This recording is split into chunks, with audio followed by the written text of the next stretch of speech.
Now it's time to move to f4. 7, f4, that's the main line of Najdorf with bishop g5. Now it's time for black to make a difficult choice. Difficult because there are many options. Black could play bishop e7, which is the main line. It could move its queen. Queen c7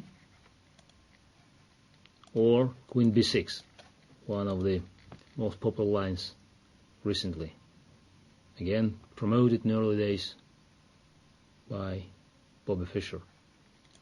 Black could even play knight bd7, and there's even move b5, Pologayevsky variation. And there is a modern attempt, relatively modern attempt, to play knight c6, just changing the character of the game completely. I'll try to show some of the most relevant games in these lines, but again and again I have to warn you, don't use these games and this lecture and this series as an opening encyclopedia. It's more of a presentation.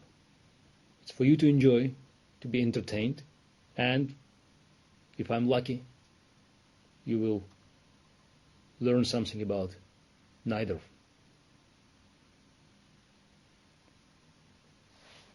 Let's start with the story that is quite amazing, that if presented in the book, it would be disregarded as non-science fiction. Because one could have hardly imagined that this event, later called an Argentinian tragedy, could have happened in one tournament and in one day. So in mid-50s, strong players in different countries have been analyzing this position quite extensively. And before interzonal in Gotemburgo in 1955, the Argentinian players, who else? Argentinian players, led by Miguel Najdorf, came up with a new plan. They prepared something that they thought could be a revolutionary and could neutralize f4 once and forever.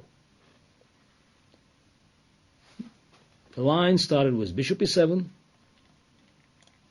and after queen f3, h6, bishop h4, and now g5.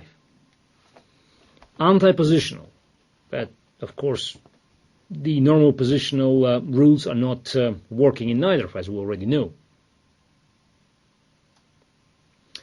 The idea is that after f takes g5, knight fd7, black is winning the battle for the central square e5. So here is where black knight is going to stay and control the center. If necessary, it could be supported by another knight. You know, knight can go on c6 or b8, or it could go on d7. Pawn on g5 will be taken. It just takes one move. H takes g5, and then black rook is activated, and after knight e5, white queen has to move somewhere. So from the general perspectives, black's position looks great. It seems that, unless white could manage to create some powerful attack with the next few moves, black's strategical plan will succeed.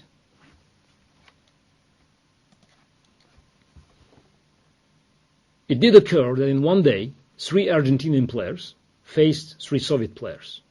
There were 3 games. Najdorf carries Pilnik, Spassky, and Pano Geller. In fact, the Soviet players had white. So we should rather say Geller, Pano, Keres, Najdorf, and Spassky, Pilnik. And all Argentinian players picked up this line. They probably expected that it's a brand new line, which was brand new at that time, could have devastating effect on Soviet players. But in fact, it was other way around. All Soviet players in this position made a move that was not expected by their Argentinian counterparts. Knight takes e6. So, looks dangerous at first sight. F takes e6, queen h5, king f8. And now we're probably not in Najdorf anymore, but in the king's gambit, because black king goes on f8, and it just takes one check from f1. Just, if white rook is there, it's mate. But we shouldn't be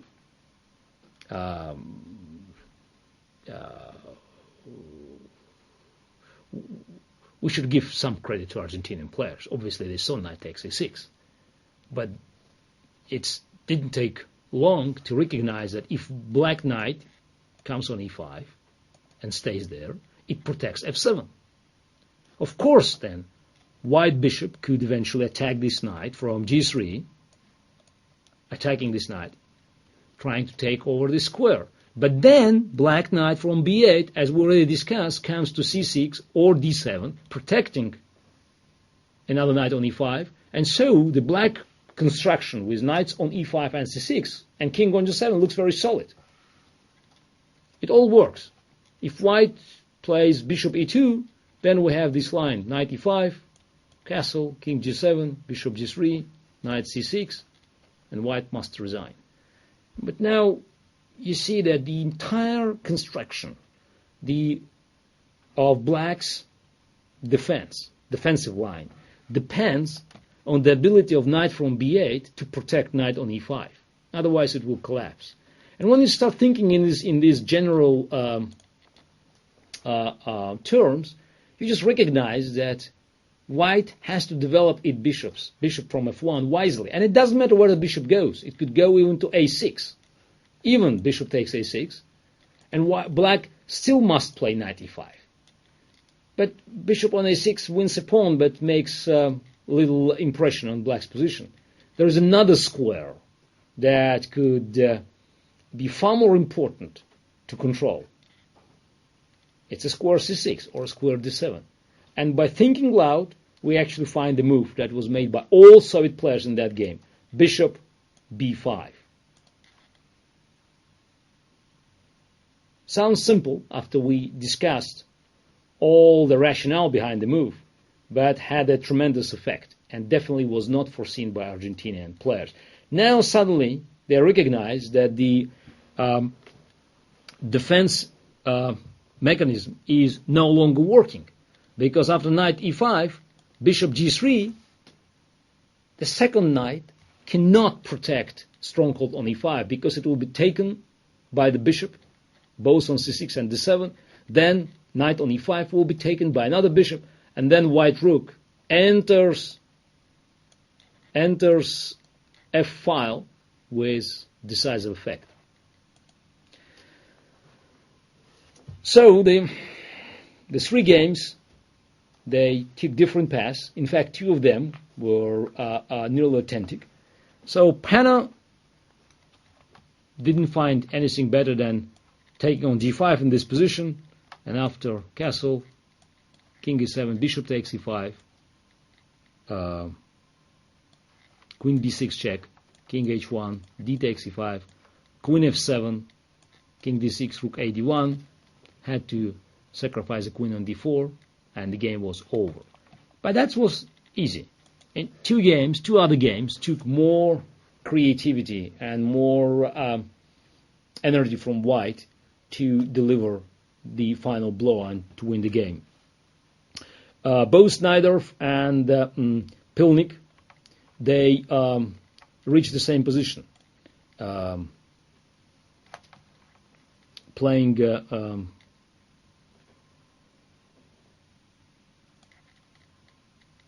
king g7,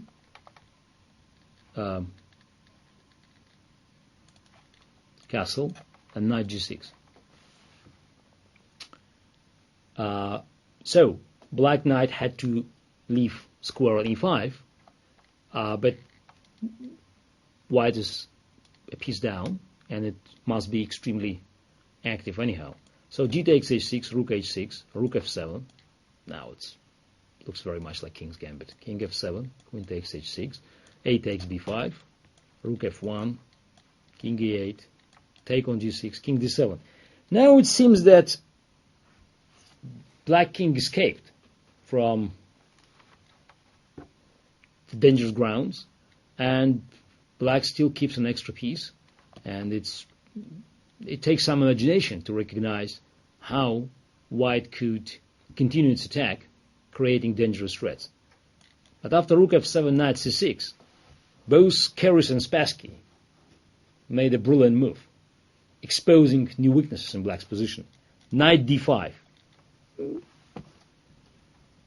A normal square for knight to be sacrificed in Najdorf Sicilian, but it's slightly unusual in this position. After e takes d5, queen takes d6, king e8, queen g6, king d7, e takes d5.